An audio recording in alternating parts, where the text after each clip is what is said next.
अभी सभी की एग्जाम होने वाले हैं। एग्जाम बहुत नज़दीक है। एग्जाम में सिर्फ 1 से 1.5 महीना ही बचा है और एग्जाम की कुछ भी तैयारी नहीं हुई। डर लग रहा है कि क्या होगा। पढ़ाई भी अच्छे से नहीं हो पा रही है।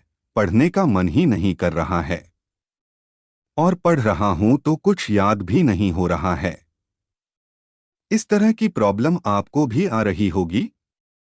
ऐसा इसलिए होता है क्योंकि हमारे दिमाग को ज्यादा परिश्रम करना पसंद नहीं है। उसे आराम करना पसंद है, इसलिए वो बहाने बनाते रहता है ताकि वो परिश्रम करने से बच सके। लेकिन आज के बाद आपको बेवकूफ नहीं बनना है। तुम अपने दिमाग के गुलाम मत बनो, बल्कि दिमाग को अपना गुलाम बनाओ।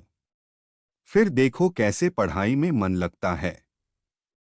देखो, एग्जाम में सिर्फ 1 से 1.5 महीने का टाइम ही बचा है। तुम्हें जो करना है इसी 1 महीने में करना है। अगर तुमने इस 1 महीने कड़ी मेहनत नहीं की तो तुम्हारा रिजल्ट तो खराब होगा ही, साथ ही तुम्हारे पूरे 1 साल का समय भी बर्बाद होगा। और समय की कीमत क्या होती है ये तो तुम्हें अच्छे से पता होगा। अगर तुम्हें समय की कीमत नहीं पता है तो तुम अपने पापा से पूछना कि समय की कीमत क्या है। तुमने पूरे साल क्या किया, इससे कोई फर्क नहीं पड़ता। फर्क तो इससे पड़ता है कि तुम इस बचे हुए 1 महीने में क्या कर सकते हो। अगर तुमने मन लगाकर इस बचे हुए 1 महीने में कड़ी मेहनत की तो तुम्हें टॉप करने से कोई नहीं रोक सकता।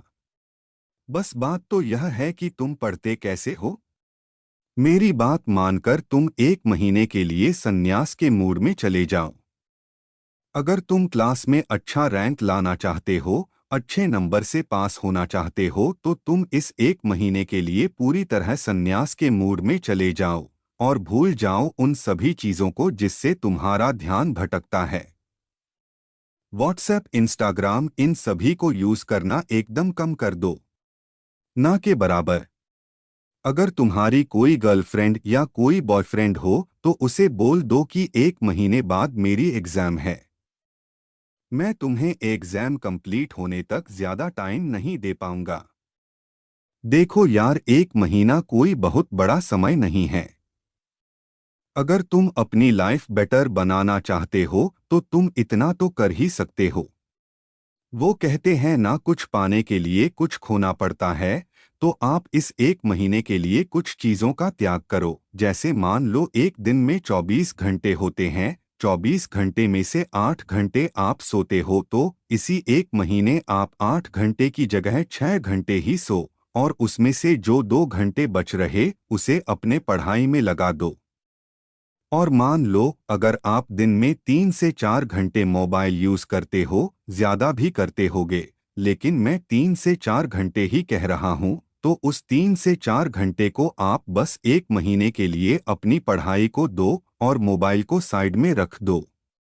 यह करके आपको खुद में बहुत इम्प्रूवमेंट दिखेगा। ये कोई बहुत बड़ी बात नहीं है। तुम कर सकते हो और अपनी मेहनत आज से ही शुरू कर दो, क्योंकि ज्यादा टाइम नहीं बचा है। इसी 1 से 1.5 महीने में तुम्हें बहुत सारी पढ़ाई करनी है। तुम्हें एग्जाम की तैयारी बहुत अच्छे से करनी है। और एक बात, अगर तुम एग्जाम की तैयारी अच्छे से करना चाहते हो तो तुम किसी को मत बताओ कि तुम एग्जाम की तैयारी करने वाले हो। तुम एकदम खामोशी से अपने एग्जाम की तैयारी शुरू कर दो। किसी को बिल्कुल ही पता ना चले कि तुम एग्जाम की तैयारी कर रहे हो। बाहर तो बाहर, घर वालों को भी ठीक से पता न चले कि तुम बहुत अच्छे से एग्जाम की तैयारी कर रहे हो।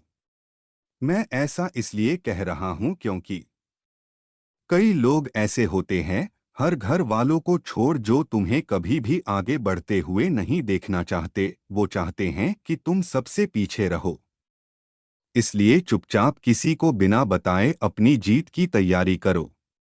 एग्जाम हॉल में अपनी पूरी तैयारी के साथ बिंदास जाओ और एकदम मस्त एग्जाम देकर आओ। फिर नॉर्मल बंदे की तरह ही स्कूल में एंट्री करो, नॉर्मली एकदम, जैसे कि तुम्हें कुछ पता ही ना हो, जिससे कि लोगों को लगे कि इसका तो फर्स्ट डिवीजन आएगा ही नहीं, ये वही सेकंड डिवीजन में पास हो जाएगा।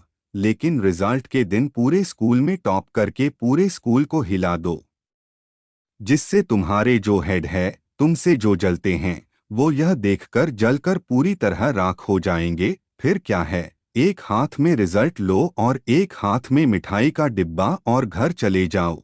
फिर अपने मम्मी पापा को मिठाई खिलाकर अपना रिजल्ट दिखाओ। ये देखकर उन्हें तुम पर बहुत गर्व होगा। सोचो उन्हें कितनी खुशी होगी। हो सके तो उनकी आंखों में खुशी के आंसू भी आ जाए। फिर वो तुम्हारा कितना सपोर्ट करेंगे। वो भी तो चाहते हैं कि हमारा बेटा बेटी कुछ करके दिखाएं। तुम्हारा इतना अच्छा रिजल्ट देखकर उन्हें इतनी खुशी होगी कि वे गर्व के साथ अपना सिर ऊंचा करके सबको बताएंगे कि मेरा बेटा या मेरी बेटी पूरी स्कूल में टॉप की है। क्या तुम नहीं चाहते कि लोग तुम्हारी इज्जत करें और तुम्हारे मम्मी पापा की भी इज्जत करें? देखो यार, पढ़ाई सिर्फ जॉब के काम ही नहीं आती, बल्कि पढ़ाई हर उस फील्ड में, हर उस क्षेत्र में काम आती है जिस फील्ड में तुम जाना चाहते हो। इसलिए पढ़ाई करो और मन लगाकर अच्छे से पढ़ो। कम से कम तुम इतनी पढ़ाई कर लो जिससे तुम्हें किसी दूसरे इंसान के सामने झुककर रहना ना पड़े।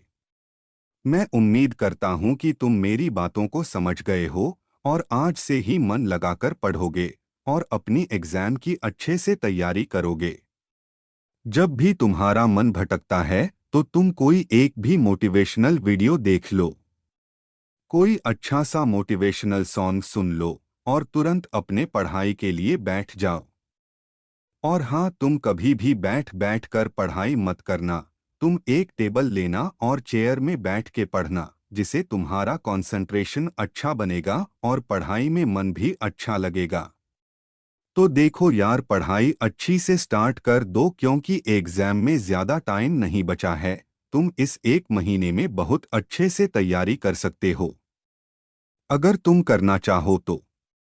मैं उम्मीद करता हूं कि तुम मेरी हर एक बात समझ गए होंगे और तुम आज से ही अपने एग्जाम की तैयारी अच्छे से करोगे। बेस्ट ऑफ ऑल, अपनी एग्जाम की अच्छी तैयारी करो।